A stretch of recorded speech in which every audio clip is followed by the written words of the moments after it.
Hello there, I'm William King, and this is the Manx Radio newscast. You might have noticed there are motorbike races happening on the Isle of Man at the moment.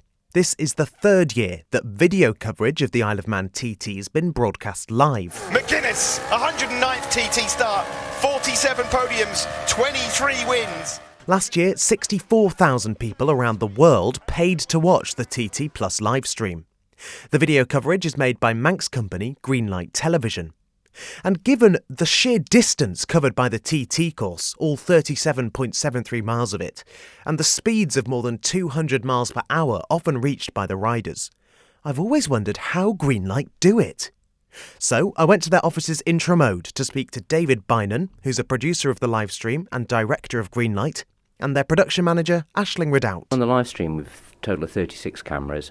Some of those are studio, some around the course, some curb cameras, 2 helicopter cameras. So yeah, a total of 36. The crew's about 140 this year, which includes talent, obviously camera operators, producers, runners, assistants. So it's quite a large number of people. So you've got 36 different cameras. Obviously you mentioned some of them in the studio, but lots of them out and around the course and on the helicopters. So we're sitting in the gallery now and there's lots of different screens up in front of us.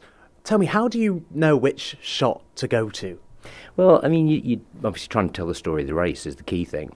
So you're very much following the action. We place the cameras, we try and get them, I wouldn't say equally spaced, but so we've got bits of each section of the course.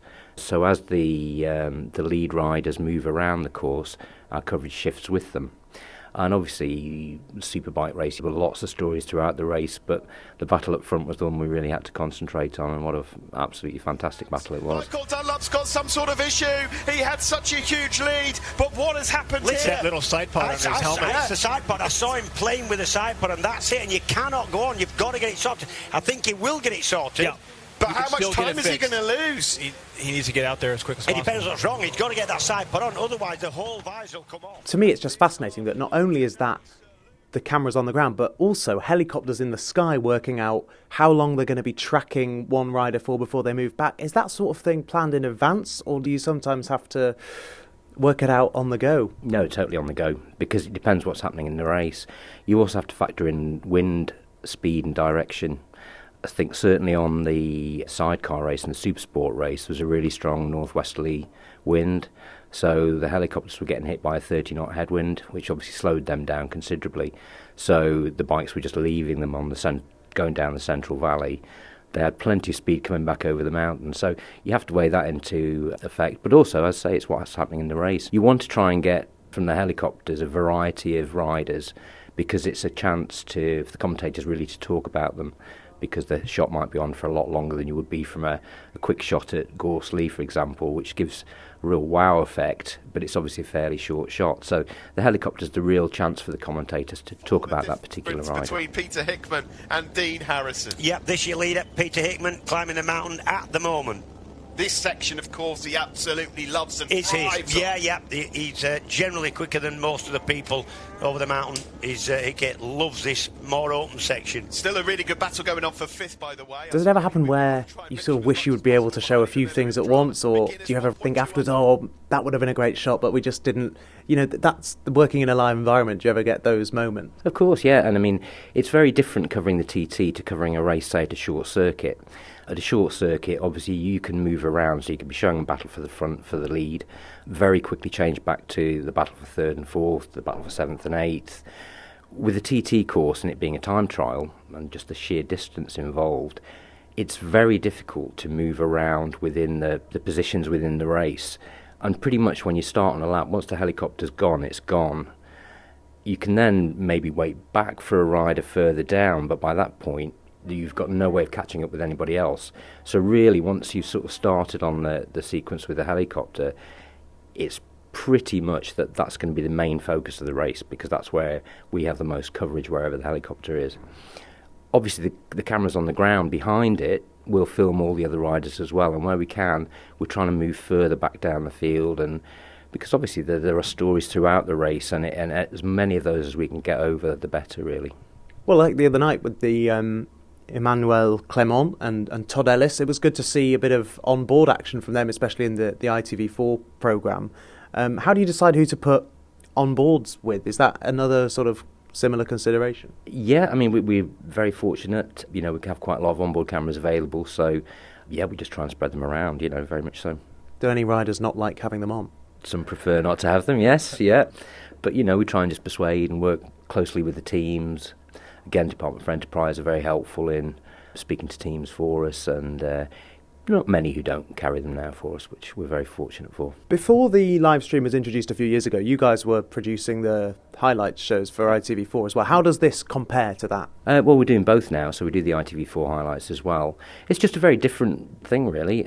Technically, it's a lot more complicated because we have to bring the signals back live rather than just record them in the camera on the side of the road and then get the travelling marshals to bring the cards back and get them here as quickly as possible to start editing. Effectively, as the race is happening, we're recording everything live, so the guys upstairs can start editing as soon as the race starts, which makes life easier from that side. The live stream side, it is technically quite a challenge, but that's good. And over the last 3 years, we've learnt quite a lot and hopefully continue to do so. Greenlight, you're a Manx company. What's your feeling towards being able to produce this for the biggest event on the Isle of Man? It's absolutely fantastic. It's the event we've always loved since the company started in 1995, so long time ago. It's our home event. It's the one event that has a unique character that you just don't get anywhere else, and it's the most amazing challenge for a man and machine, I think, that there is anywhere.